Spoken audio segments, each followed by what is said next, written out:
आजची नवदुर्गा आहे ॲडव्होकेट स्नेहल लक्ष्मण पाटील। नमस्कार, माझे काका advocate GN. Salunkhe Mumbai high court येथे प्रॅक्टिस करतात। त्यांना पाहून मला वकील बनण्याची प्रेरणा मिळाली। मी माझे शिक्षण शहाजी लॉ कॉलेज कोल्हापूर येथे पूर्ण केले। त्यासाठी मला माझे आई वडील, माझे पती लक्ष्मण पाटील यांनी प्रोत्साहन दिले। लॉची डिग्री पूर्ण झाल्यानंतर मी अतिरिक्त जिल्हा न्यायालय येथे दिवाणी व फौजदारी स्वरूपाची कामं पाहत असते।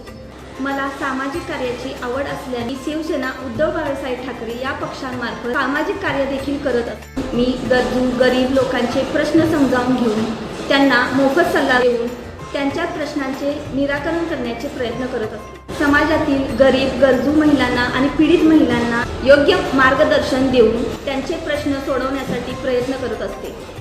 जनगर्जना लाईव्हच्या लता पालकर मॅडमनी मला नवदुर्गा म्हणून सन्मानित केले, त्याबद्दल मी त्यांचे शतशः आभारी आहे।